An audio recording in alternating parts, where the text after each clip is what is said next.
안녕하세요.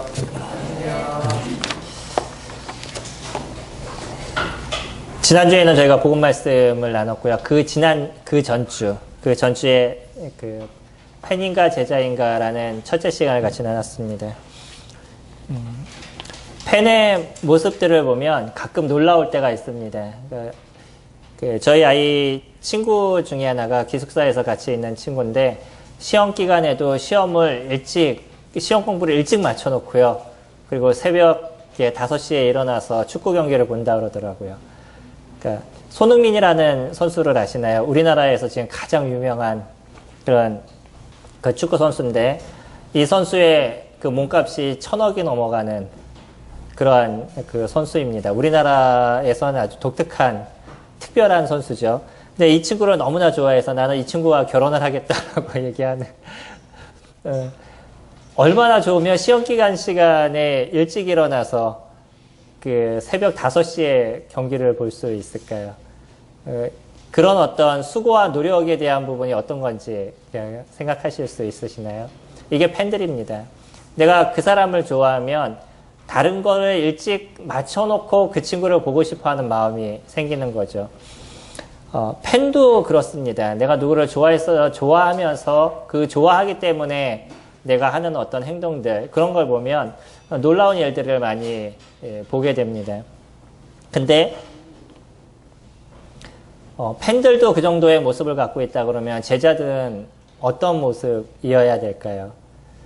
그것도 누구의 제자면 예수 그리스도의 제자라고 우리가 얘기를 한다 그러면 그들이 이루고 있는 모습들, 그런 것보다는 훨씬 넘어선 그런 제자의 삶의 모습들이 나타나야 되겠죠. 성경에는 제자라고 얘기했을 때 제자는 몇 가지의 어떤 부류를 이야기를 하고 있습니다. 저희가 지난주에 살펴봤던 요한복음을 잠깐 보면요. 요한복음 6장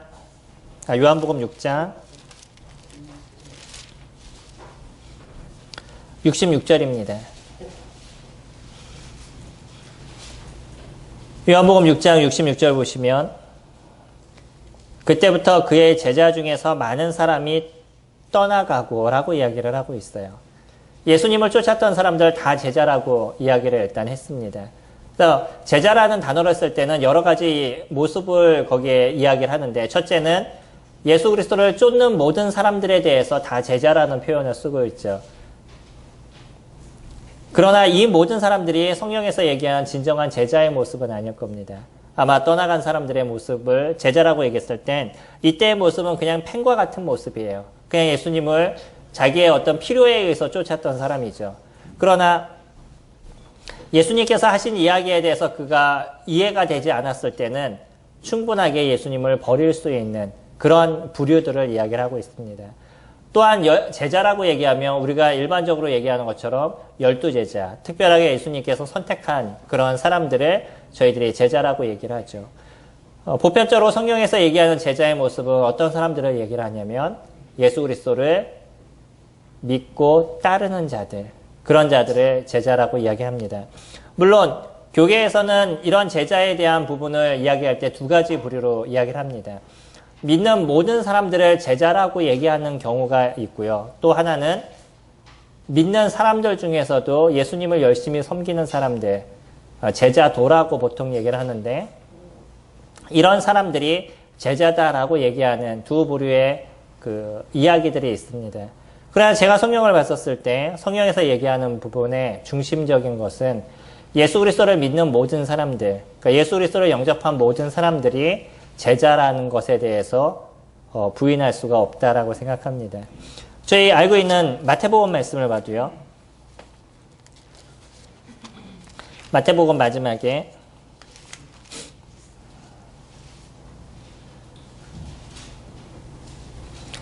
마태복음 28장 16절에 보시면,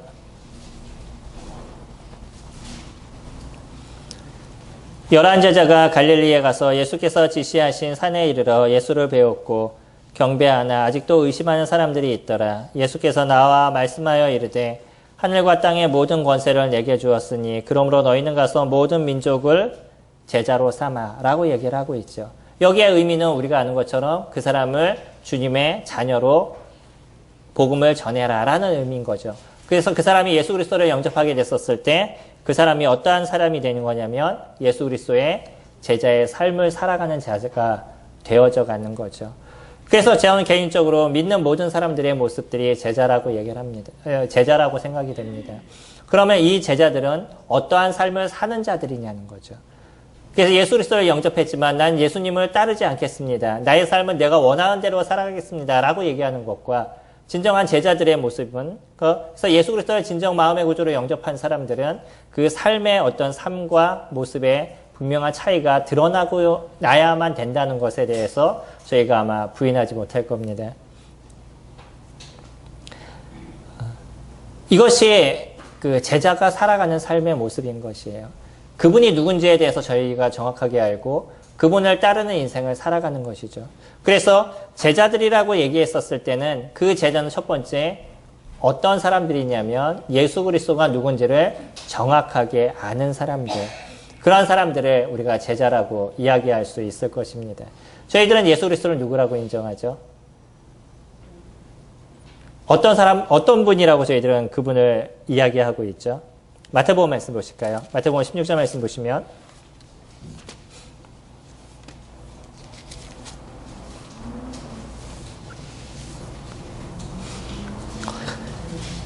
예수님께서 사람들에게 물어봤습니다. 다른 사람들이 제자들한테 물어봤죠. 다른 사람들이 나를 누구라고 하니? 라고 물어봤더니 그때 하는 얘기가 14절에 보시면 이르되 더러는 세례 요한, 더러는 엘리야, 어떤 이는 예레미야나 선지자 중에 하나라 하나이다. 사람들이 예수 그리스도의 모습을 보면서 그분이 말씀하시는 내용이라든지 아니면 그분이 베푸시는 어떤 기적이라든지 이런 것을 봤었을 때 선지자구나 라는 생각들을 가졌다라고 이야기를 하죠. 그래서 많은 선지자 중에 좀 특별한 사람들, 세례 요한, 엘리야, 예레미야, 이런 아주 특별한 선지자의 모습을 가지고 있다라고 그들이 생각을 가지고 있었습니다. 그래서 물어봤어요. 15절에 이르되 너희는 나를 누구라 하느냐? 시몬 베드로가 대답하여 이르되 주는 그리스도시요.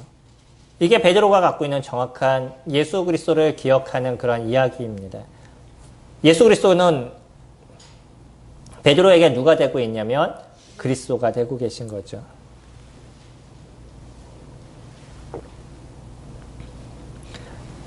저도 예수님을 얘기할 때 아마 주보를 보시면 많이 느끼시겠지만 예수님이라는 단어만을 적는 경우가 그렇게 많지 않습니다.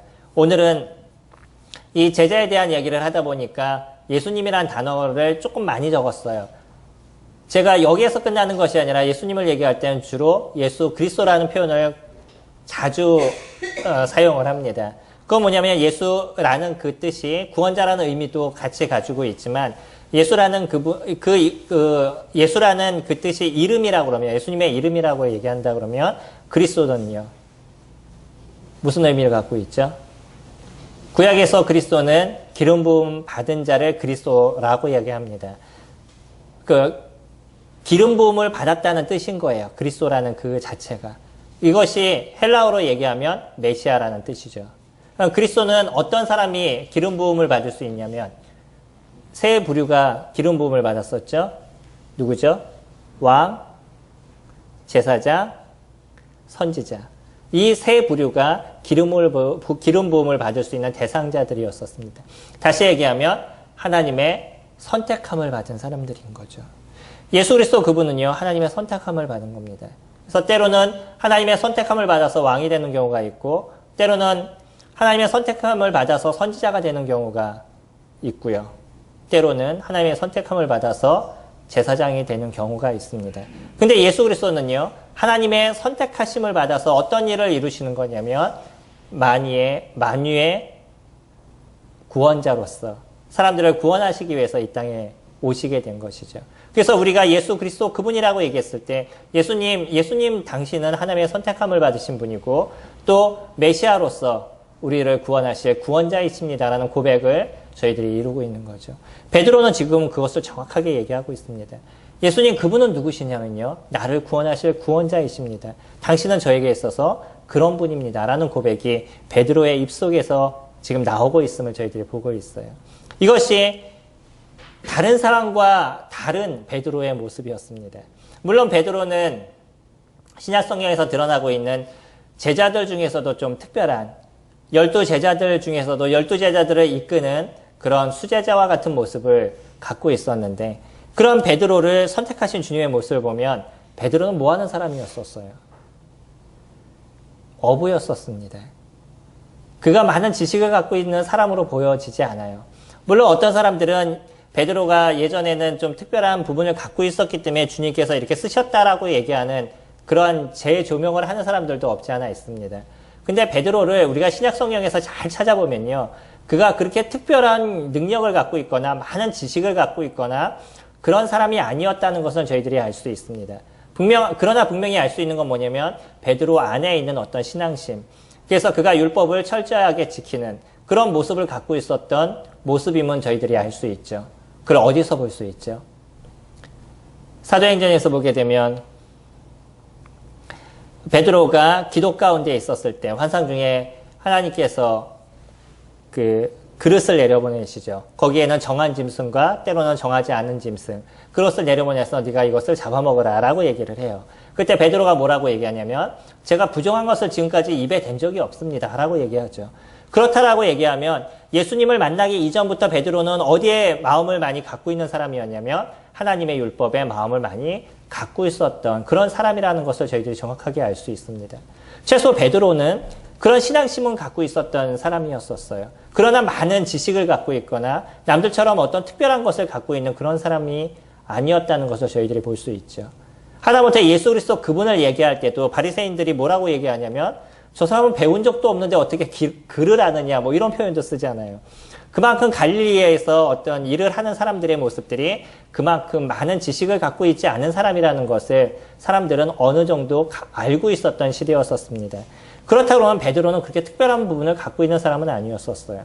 그러나 그가 3년 반 예수 그리스도를 쫓고 난 이후에 사도행전에서 드러나고 있는 베드로의 역사는요. 엄청난 일들을 그가 이루는 것을 보게 되죠. 하나님의 말씀을 정확하게 이야기를 하고 그리고 성경의 어떤 기반을 놓는 그런 어떤 교리적인 것에 기반을 놓는 그런 일들을 베드로와 바울이 나중에 또 더 많은 부분들을 저희들이 볼 수 있지만 두 사람이 그런 일들을 많이 이루은 것을 저희들이 살펴볼 수가 있습니다.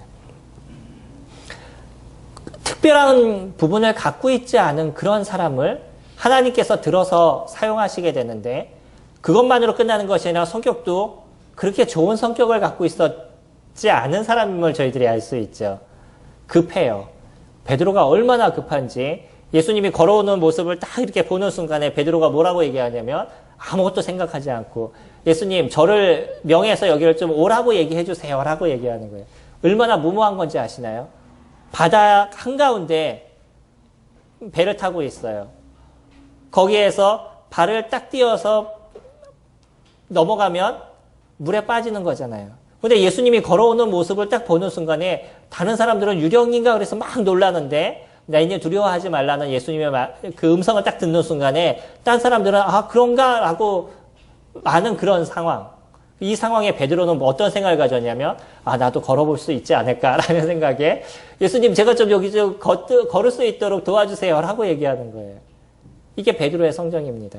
얼마나 급한지를 볼 수 있죠. 그런 모습을 갖고 있는 사람을 주님께서 바꾸셔서 사용했었어요. 얼마나 놀랍게 바꾸시는지를 보죠. 그러나 그 바꿔지는 모습을 보게 되면 베드로가 갖고 있는 아주 그 단순하고 오직 한 길을 쫓을 수 있는 그러한 마음을 갖고 있었기 때문에 주님께서 그 사람을 그렇게 바꿔가신다는 거예요. 우리가 여기서 보는 것처럼 정확하게 베드로가 변하지 않는 그 하나가 있었죠. 예수 그리스도는 자신에게 누구라고요? 그리스도라는 것. 나의 구원자라시는 것. 주님은 저의 구원자이십니다. 주님은 하나님의 선택하심을 받은 그분이십니다. 라는 정확한 고백을 지금 베드로가 이루고 있다는 것이에요. 제자는 그렇습니다. 우리가 제자라고 얘기했었을 때 무작정 예수 그리스도를 쫓는 그런 사람을 제자라고 얘기하지 않는다는 거예요. 성경적으로 우리가 정확하게 제자라고 얘기했었을 때는 그냥 교회를 다니거나 아니면 그냥 신앙심이 있다라고 예수님을 믿는다라고 얘기하거나 그 입술을 향해서 주여 주여라고 외친다고 해서 그 사람들을 다 제자라고 얘기하지 않는다는 거죠. 제자는 누구냐면 예수 그리스도, 그분이 나에게 진정한 구세주이심을 인정하는 사람, 그 사람이 제자라고 이야기를 합니다. 그리고 그 다음 말씀 보시면요. 16절. 시몬 베드로가 대답하여 이르되 주는 그리스도시요 살아계신 하나님의 아들이시니이다. 얼마나 정확한 고백을 베드로가 이루고 있어요.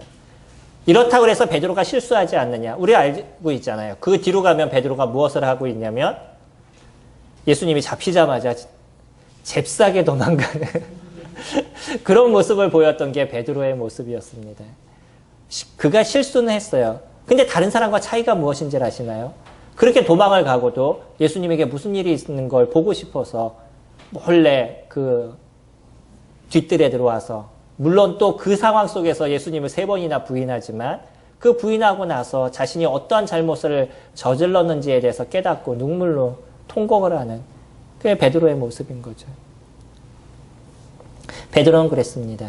예수님이 누군지를 정확하게 알고 있었다는 것이. 우리가 제자라고 얘기했었을 때 난 감히 제 입술로 제가 제자라고 얘기할 수 없어요 라고 얘기하는 분들도 계시겠지만, 그러나 제자라는 분은 최소 예수 그리스도를 영접한 사람이라면 주님은 저희들을 향해서 너는 나의 제자라고 얘기하신다는 거예요. 제자의 뜻이 뭐라고 말씀을 드렸죠? 제자가 어떤 분이라고요? 어떤 선생을 쫓는, 누구에게 배우는 사람을 제자라고 이야기를 합니다. 예수 그리스도 그분에게 배우고 예수 그리스도 그분이 누군지를 알고 그분을 따르는 사람은 그렇기 때문에 그런 사람들을 누구라고 얘기하냐면 제자라는 이야기를 쓰게 되는 거죠. 그래서 믿는 저희들, 믿는 우리 모든 사람들은 예수 그리스도 그분의 제자인 겁니다. 그래서 우리들의 입술을 통해서 제자라고 얘기하는 사람들이 하는 일들이 무엇이냐면 예수님이 나의 구세주이심을 고백하는 자들이고요. 예수 그리스도 그분이 하나님의 아들이심을 고백하는 자인 거죠. 예수님이 하나님의 아들이십니다. 믿으시나요? 믿으시죠? 예수님이 하나님의 아들이셔요. 그러면 그 하나님의 아들이신 그분이 우리들의 인생에 얼마만큼을 도우실까요? 많은 사람들이 그분이 하나님의 아들이심을 이야기를 합니다. 근데 나의 인생에 있어서 하나님의 아들이 나에게 아무것도 못 해줄 거라고 생각을 가져요. 그러니까 어떤 생각을 더 많이 갖냐면 하나님이 하시는 일보다는 내가 생각하는 것이 더 많은 거죠. 그러니까 내가 옳다라고 생각하는 것을 더 많이 해요. 하나님이 옳다라고 얘기하시는 것에 대해서는 별 관심이 없고요. 아무리 내가 생각해도 그것은 되어지지 않을 것 같아요. 그러니까 내가 원하는 것을 더 먼저 선택하게 되는 거죠. 그렇다면 과연 그 사람은 하나님의 그 예수 그리스도 그분이 하나님의 아들이심을 인정하는 인생을 살아가고 있냐는 것. 우리가 정확하게 알아야 될 것이 있습니다. 이 베드로의 고백, 주는 그리스도시요 살아계신 하나님의 아들이시다라고 얘기하는 그 고백이 우리들의 고백이고 나의 고백이라고 그러면 그리스도 그분이 나의 인생을 정확하게 책임지시고 그분의 말씀을 내가 따라서 살아가게 됐었을 때 나의 인생을 어떻게 인도하시고 이끄실지에 대해서 정확하게 아는 사람들이 되어야 된다는 것이죠. 우리나라는 유교 문화 속에 많이 있는 나라입니다. 그러다 보니까 그 선생님에 대한 그 존경심이나 이런 것이 상당히 높았던 나라 중에 한 나라인 것이죠. 그래서 그 왕을 소중하게 여기고 부모님을 소중하게 여기고 그리고 선생을 소중하게 여기는 그러한 그 문화 속에서 저희들이 살아왔습니다. 그러니까 학교에서도요. 옛날에 그 초등학교 때 그때 선생님들을 보면 선생님들은 화장실도 안 가는 그런 존재로 알고 있었던 아주 특별한 존재로 알고 있었던 지금은 좀 다르죠. 저희 때는 그랬습니다. 저희 때는 선생님들은 화장실도 안 갈 만한 그런 신비로운 존재인 줄 알고 그렇게 살아온 때가 있었습니다. 근데 지금은 모든 것이 깨져버렸어요. 그러다 보니까 학생들이 선생님 알기를 우습게 하는, 그러니까 제자라고 얘기했었을 땐 그 선생님의 이야기를 따르고 그분의 그 말을 존중하는 그런 인생을 살아가는 사람들을 제자라고 얘기하는데 요즘에 살아가는 제자들의 모습은 선생님을 존경하는 모습들이 없는 시대를 살아가고 있는 거죠. 그러다 보니까 이런 문화가 교회 가운데까지 들어와서 예수 그리스도 그분을 이야기하는 데 있어서도 그분이 우리들의 선생님이시고 저희들의 주라고 표현하지만 막상 그분을 주로 인정하거나 그분을 선생으로 인정하거나 그런 모습이 되지 않는 아주 단순하게 예수 그리스도를 얘기하는 그런 모습으로 변질되어져 가고 있다는 거죠. 그래서 기독교의 많은 사람들이 주님을 믿는다라고 얘기를 합니다. 얼마나 많은 사람들이 예수 그리스도를 쫓아요. 그러나 그분이 그 자신에게 베푸는 어떤 모습들이 없어지면 한순간에 대한 모든 것을 버릴 수 있는 모습들을 가져가고 있는 거죠. 예전에 말씀을 드렸죠. 수능 때가 되면 어떤 교회 앞에 새벽에 주차할 공간이 없다라고. 자녀들의 그 대학 합격을 위해서 엄청나게 모이셔서 새벽 기도를 이루는데 그때가 딱 끝나고 나면 또 다 없어지는. 그러면 과연 예수 그리스도 그분에게 우리가 기도하는 기도의 내용은 무엇을 위한 기도인 것이에요?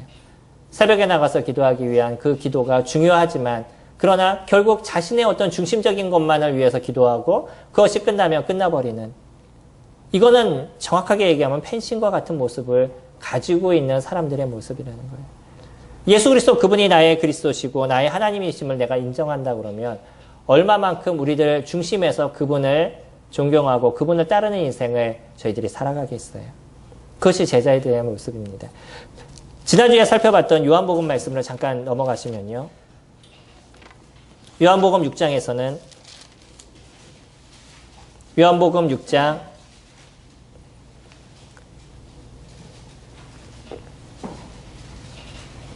아까 보셨던 66절부터 같이 보시면요.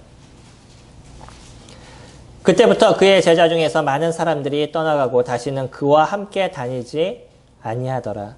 예수께서 12제자에게 이르시되 너희도 가려느냐?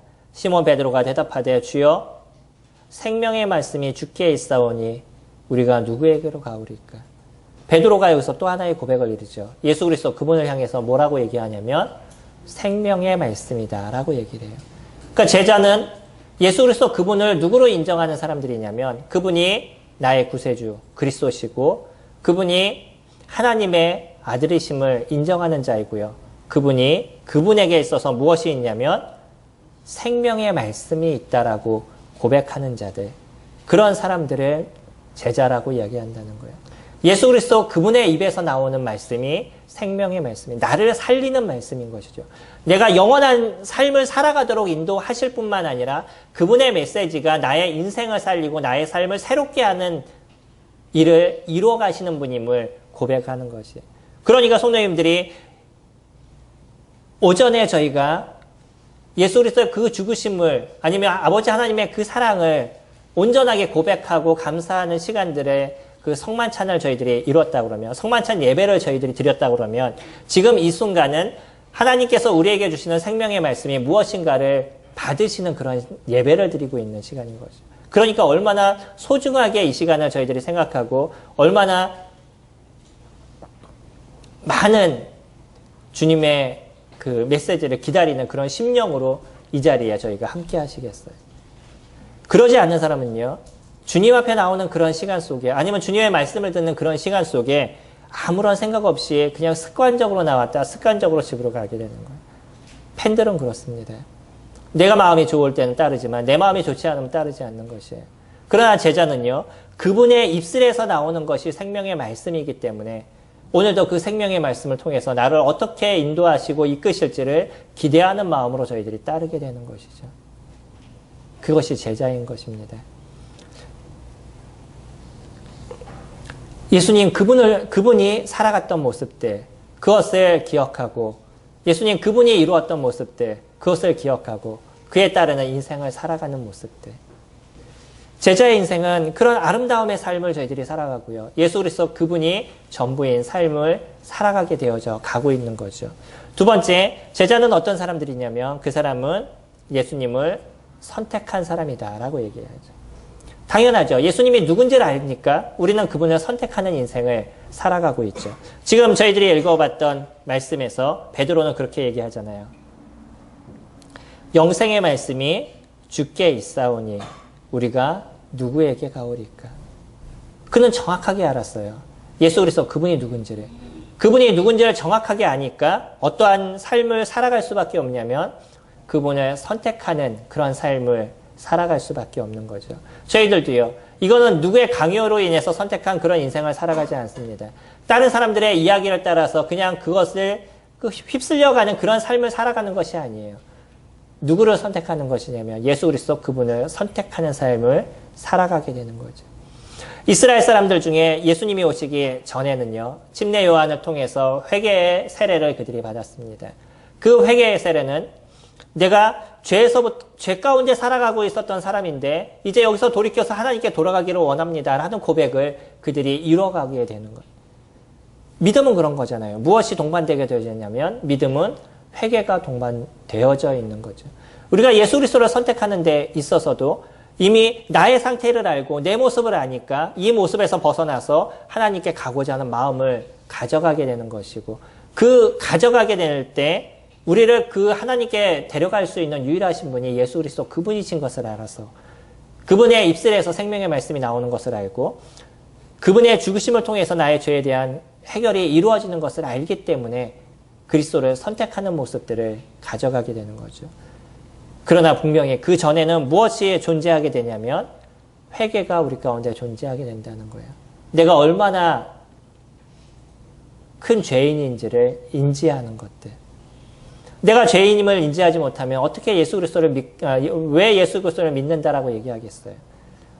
내 안에 있는 이 죄에 대한 문제가 이 죄의 문제는 내 스스로 해결할 수 없고 오직 그것은 예수 그리스도 그분만이 해결할 수 있다라는 것을 알기 때문에 주님 이 죄인을 용서해달라고 이 죄에 대한 문제를 내가 해결하고 하나님께 가기를 원한다라고 고백하는 그런 회개의 모습들이 저희들 안에서 일어나게 되는 거죠.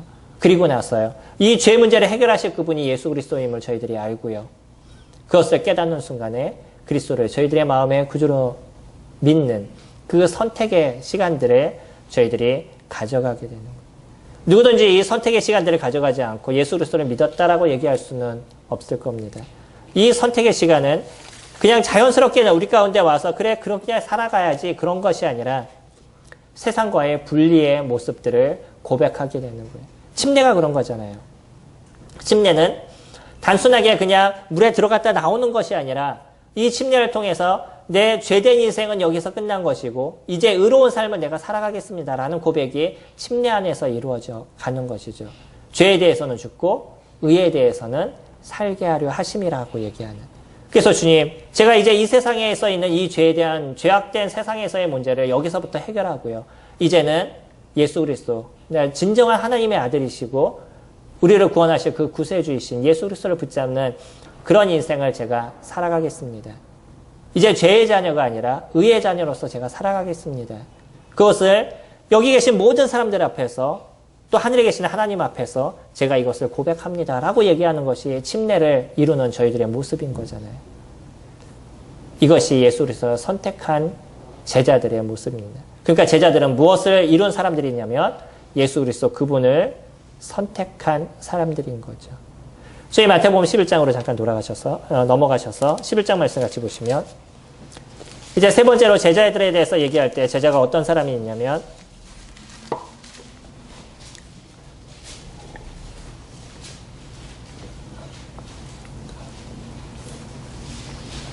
(11장 28절) 보시면 수고하고 무거운 짐진 자들아 다 내게로 오라. 내가 너희를 쉬게 하리라. 나는 마음이 온유하고 겸손하니 나의 멍에를 메고 내게 배우라. 그리하면 너의 마음이 쉼을 얻으리니 이는 내 멍에는 쉽고 내 짐은 가벼움이라 하시니라. 제자는요. 무엇을 하는 존재들이냐면 배우는 존재들입니다. 제자라는 단어가 그렇다 그랬잖아요. 누구에게로부터 배우는 자들, 그것을 제자라고 얘기를 했죠. 제자는 예수 그리스도의 제자는 당연히 누구에게 배우는 것이겠어요? 예수 그리스도 그분에게 배우는 삶을 살아가는 것이 제자인 것이죠. 그런 사람들을 예수 그리스도의 제자라고 이야기를 합니다. 예수님도 그래서 사람들을 향해서 그렇게 얘기하고 있어요. 자, 네 고통 속에 살아가고 있는 사람들아 나한테 와라. 내가 너희들을 쉬게 할 것이다. 나는 마음이 온유하고 겸손하니 나의 멍에를 메고 내게 배우라. 나하고 같이 똑같이 서서 나를 배워가는 그런 시간을 너희들이 가져가라. 그렇다 그러면 너희에게 쉼을 내가 주겠다라고 얘기하죠. 예수 그리스도를 배워가면 쉼을 주신대요. 배움이라는 것이 쉼을 얻기 위해서 배우시나요? 공부하는 거 어려우시죠? 우리 아이들도 지금 시험 공부라 밤새 애들이 공부하다가 아침에 못 일어나는, 무엇인가 자기가 해야 된다라고 생각이 되니까 별 수 없이 공부를 하는 거예요. 그럼 공부하는 자체가 쉬워요, 어려워요? 어르신들은 옛날에 그 아이들 향해서 그런 얘기 많이 하시잖아요. 야, 공부할 때가 제일 쉬워, 이런 표현 쓰시잖아요. 공부할 때가 쉽나요? 쉽지는 않더라고요. 공부가 그렇게 쉽지는 않아요. 근데 나중에 인생을 살다가 다른 걸 하다 보니까 그래도 무엇이 쉽다라는 걸 알게 되냐면 그때 가서 아, 그래, 공부가 그래도 쉬웠어 라고 인생을 살다 보니까 아셔서 얘기를 하시는 거죠. 공부를 하는 자체가 그렇게 쉬운 것은 아닐 것이에요. 예수님을 쫓는 자체가 어떠면 그렇게 쉬운 것은 아닐 것입니다.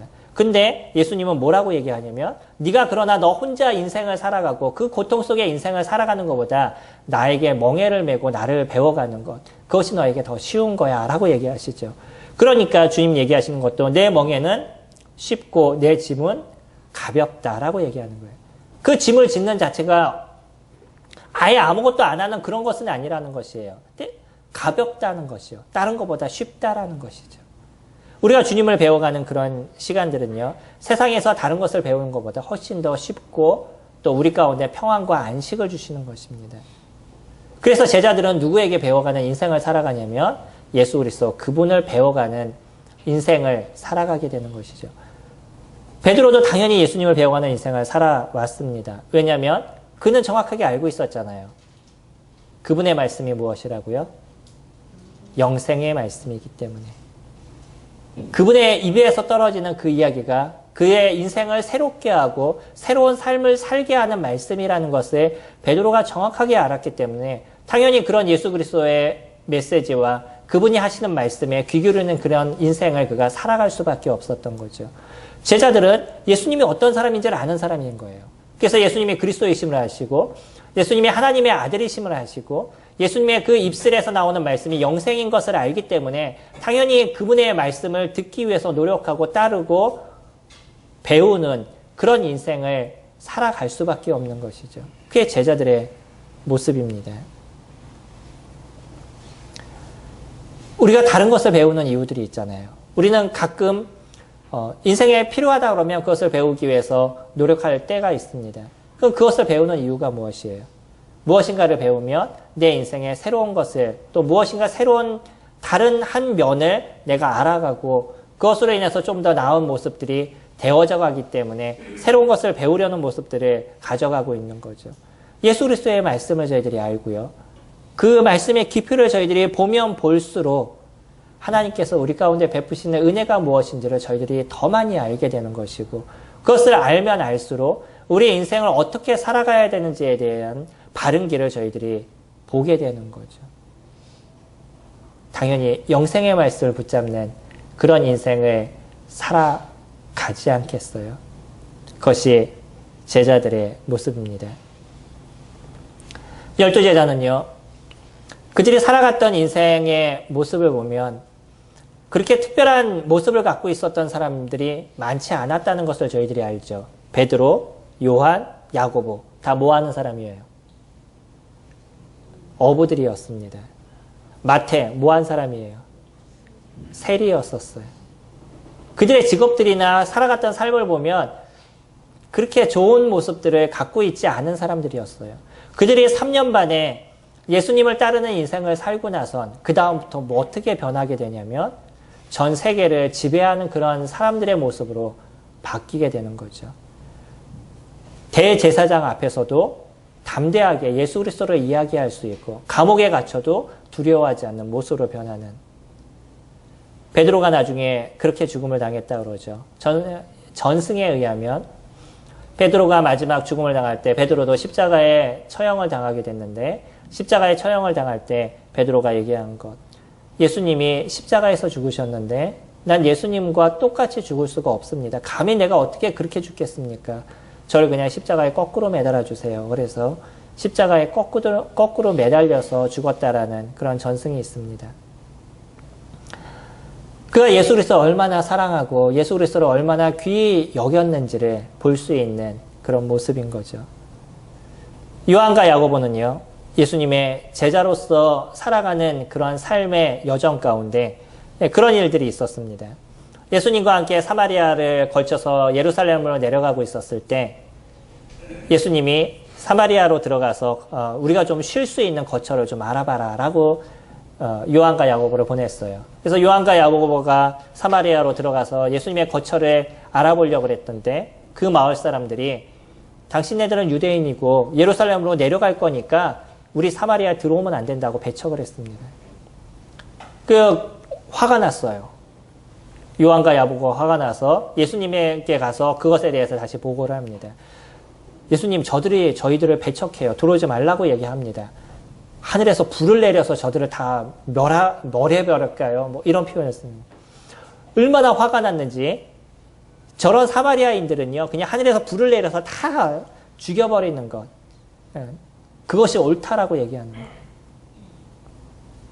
그런 성정을 갖고 있었던 게 요한과 야고보의 모습이었습니다. 근데 재밌는 거죠. 요한이 무슨 성경을 써요? 요한복음, 요한 1, 2, 3서, 계시록을 쓰죠. 그 중에서 유명한 것 중 하나가 요한 1서입니다. 요한 1서가 무슨 장이라고 우리가 보통 얘기하냐면 사랑의 장이라고 얘기를 하죠. 그런 성경을 갖고 있었던 사람, 나한테 조금 불의한 뭔가를 했다고 죽여버리겠다라고 얘기했던 이 사람이 어떤 사람으로 변했냐면 사랑은 무엇이냐, 그것에 대해서 적은 게 요한의 모습인 거예요. 예수 그리스도 그 안에서 배워가고 그리스도 그분을 알아가는 시간들을 그가 갖게 됐었을 때 그의 인생의 모습이 어떻게 변해가는지를 볼 수 있는 거죠. 그들은 보잘것없는 인생을 살았던 사람입니다. 그들이 갖고 있었던 성정도 상당히 다혈질적이고 그런 모습들을 갖고 있었고 그가 갖고 있었던 직업이나 아니면 삶에 살아갔던 패턴이 그렇게 좋았던 모습을 갖고 있지 않은 사람들이었었어요. 그런데 이런 사람들이 예수 그리스도 그분 안에서 배우고 그분을 그분을 알아가는 시간들을 가게 됐었을 때 나중에 엄청난 사람으로 변해간 것을 볼 수 있는 거죠. 이것이 제자들의 삶의 모습입니다. 저희들은 펜의 모습을 갖고 있지 않습니다. 펜은 내가 좋을 때는 쫓아가지만 싫을 때는 버릴 수 있는 것이 펜의 모습인 거예요. 모든 열정을 다 드리고 때로는 새벽에 일어나서 서울까지 올라가서 그 사람의 얼굴 잠깐 보고 집에 내려가려는 그런 모습을 갖는다 할지라도 제가 예전에 몽골을 갈 때도 가다 보니까 사람들이 막 몰려서 난리가 났어요. 제가 그 공항을 딱 심사를 통과하고 들어갔었는데 통과하고 들어가서 쭉 지나가는데 뒤에서 막 소리가 나요. 뭔가 그러고 이렇게 모르고 저는 그냥 왔습니다. 나중에 뒤에 이제 왔던 청년들이 형님 봤어요 그러더라고요. 뭘 그랬더니 트와이스인가요? 걸그룹 걔네들이 있었대요. 우리 뒤에. 그랬더니 사람들이 엄청나게 몰려 있는 거예요. 제가 올 때도 보니까 어떤 사람들은 의자 있죠. 의자를 들고 다니고 막 뛰어다녀요. 그래서 도대체 저 사람들 왜 그래? 그랬더니 사람들이 많이 몰려 있으면 얼굴이 안 보이잖아요. 그러니까 의자를 들고 다녀서 뒤에서 의자 놓고 올라가서 보는 거예요. 공항까지 쫓아가서. 어떤 열정인지 아시죠? 이런 열정을 갖고 있어도 어떤 순간 지나면 버리는 겁니다. 근데 제자들은요, 그 주님을 향한 열정이 끊임없이 연결되어 나가는 것이에요. 그리고 그분을 붙잡는 인생을 끊임없이 살아가게 되는 것이죠. 왜요? 선생이 누군지를 저희들이 알기 때문입니다. 예수 그리스도 그분이 누구신지를 저희들이 정확하게 알기 때문에 그분을 배워가고 그분을 따라가는 인생만이 우리들이 살아가는 삶의 가장 소중하고 아름다운 삶이라는 것을 저희들이 알기 때문인 것이죠. 그리고요, 제자는 어떤 일들을 이뤄가는 삶을 살아가게 되냐면 우리들의 선생 되신 예수 그리스도 그분을 선포하는 그런 인생을 저희들이 살아가죠. 지난주에도 잠깐 봤지만 마태복음 조금 전에 봤던 28장 말씀 다시 한번 보시면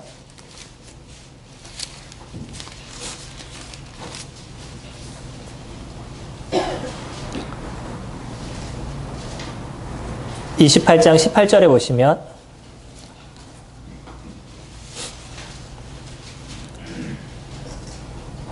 예수께서 나와 말씀하여 이르시되 하늘과 땅의 모든 권세를 내게 주셨으니 그러면 너희는 가서 모든 민족을 제자로 삼아 아버지와 아들과 성령의 이름으로 세례를 베풀고 내가 너희에게 분부한 모든 것을 가르쳐 지키게 하라. 볼지어다 내가 세상 끝날까지 너희와 항상 함께 있으리라 하시니라. 하나님께서요, 하늘과 땅의 모든 권세를 예수 그리스도 그분에게 주셨어요. 그런 예수 그리스도께서 세상 끝날까지 우리와 함께 하시겠다라고 얘기하십니다. 그 모든 권세를 가지신 분이 저희와 함께 하시겠다. 그래서 내가 너희들에게 가르치고 너희들에게 보여줬던 그 모든 것을 다른 사람들에게 알리고 가르치는 그런 인생을 너희들이 살아가라라고 얘기하죠. 이게 제자들이 살아가는 삶의 모습인 겁니다. 예수 그리스도 그분을 선포하고 그리고 예수 그리스도 그분의 메시지를 가르치는 일들을 이루는 것. 저는 저의 역할을 이루고 성도님은 성도님들의 역할을 이루시는 것이죠. 성도님들이 아시는 분들에게 예수 그리스도 그분을 이야기하고 하나님의 말씀을 알려주시고 가르쳐주는 그런 일들을 이뤄가는 것. 이거는 교회를 이끄는 인도자들만 하는 일들이 아니고 아니면 교회 장로들만 하는 일들이 아니고 아니면 교사들만 하는 일들이 아니고 이거는 제자된 모든 사람들이 해야 되는 일이다라고 얘기합니다. 제자는 그런 자들인 거예요. 단순하게 그냥 예수님을 쫓고 배우고 그것으로 끝나는 것이 아니라 그런 배운 것을 가르치고 그런 배운 것을 알리는 역할들을 해나가는 사람들이 제자들의 모습인 것이죠. 그래서 예수 그리스도 그분이 누구신지, 그분이 얼마나 놀라우시고 그분이 어떤 사랑의 하나님이신지를 저희들이 아는 만큼 다른 사람에게 알리고 가르치는 그런 일들을 저희들이 이뤄가게 됩니다. 저희들은 때로는 저희들 스스로가 그냥 다시 한번 되물어볼 그럴 필요가 있으실 것입니다. 가끔씩 한번 그런 시간들을 가져보셔요. 나는 팬인가? 나는 제자인가? 그래서 내가 제자임에 대한 생각을 다시 한번 가지신다면 그런 제자들의 삶을 저희들이 살아가야 되겠죠. 우리 근처에는 아직도 예수 그리스도를 알지 못하는 많은 사람들이 있습니다. 그리고 하나님 말씀의 그 놀라우심과 하나님 말씀의 그 경이로움을 깨닫지 못하는 사람들이 있어요. 그런 사람들에게 예수 그리스도를 알리시고요. 그분의 입술에서 나오는 것이 진정한 생명의 말씀인 것을 보여주시고 알려주시는 그런 저와 성도님들이 되시기를 소망합니다.